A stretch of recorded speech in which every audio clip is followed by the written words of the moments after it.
je suis à côté de ma grand-mère, qui était réputée être une très bonne déchiffreuse de partitions. C'était une qualité tout à fait appréciée en son temps. Elle est morte en 1957, et je crois qu'elle est née en 1885, l'année de la Tour Eiffel, on peut dire. Et il faut réfléchir sur le rôle du piano avant les tourne-disques, avant les disques. Les jeunes filles étaient formées à ce rôle-là, à ce rôle de restituer des œuvres qui étaient d'ailleurs souvent écrites pour d'autres instruments, voire pour orchestre, mais il y avait des versions piano. Le piano était une sorte d'orchestre à lui tout seul, et c'était l'orchestre du pauvre en quelque sorte. Et donc les jeunes femmes étaient formées à produire de la musique. On leur donnait une partition, quelle qu'elle soit, et puis elles étaient formées à jouer cette partition. Comme un disque, il y a la tête qui fait, voilà, on met le disque sur l'appareil, et puis ça tourne, le disque tourne, et la musique sort. Un peu comme dans le jukebox. Alors cette fonction pianistique de la jeune femme, elle a disparu avec justement le disque. Et donc c'est intéressant, cette dimension mécanique de la femme,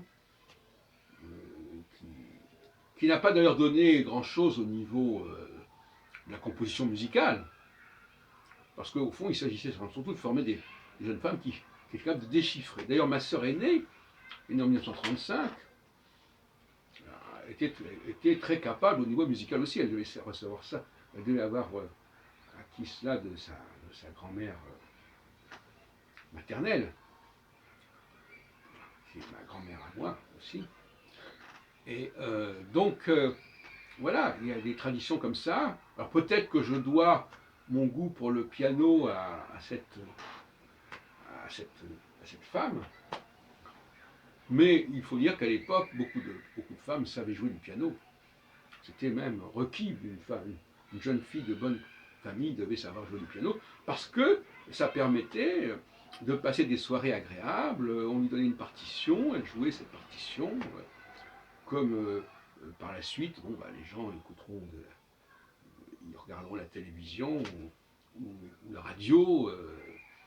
À l'époque, c'était ça. La femme devait produire de la musique, peut-être même chanter éventuellement d'ailleurs. Mais ça a été remplacé par la machine.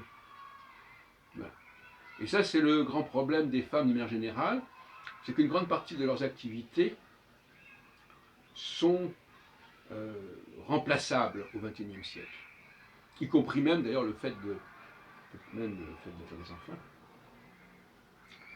Et j'ai écrit il y a déjà une vingtaine d'années que les activités féminines étaient beaucoup plus menacées par le développement de la technologie que les activités masculines, en tout cas à un certain niveau.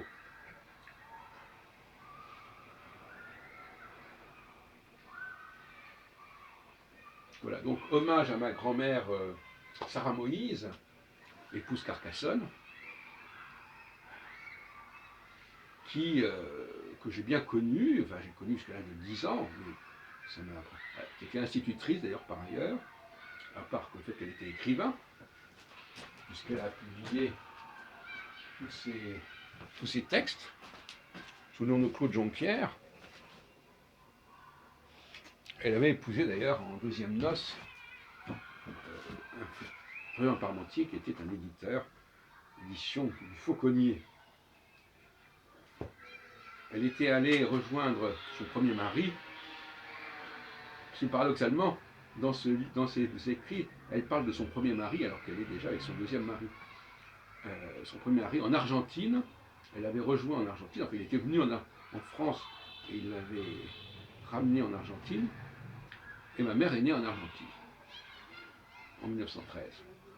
Et toute la famille est revenue en Europe en 1914, je crois. Donc voilà, hommage à ma grand-mère, Sarah Moïse. Et là, vous avez ma mère, qui est juste à côté d'elle, qui est Marie-Rose Carcassonne, qui épousera après Pierre Algron, que vous avez là, et qui, sur son bulletin de naissance local à Edo, est Maria. Pourquoi l'a-t-on appelée Maria? Marie n'est pas un prénom très juif. Généralement, les juifs évitent de donner le nom de Marie à leurs enfants, parce que ça renvoie à la mère de Jésus, même si ça renvoie aussi à Myriam, parce que la mère de Jésus, elle s'appelle Myriam.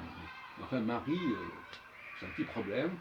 Et je ne sais pas pourquoi ça s'est appelé Marie-Rose, ça m'échappe aussi. D'ailleurs, par la suite, on l'appellera Maryse. Voilà, parce qu'elle n'était pas très rose, elle avait un teint un peu marque comme le mien.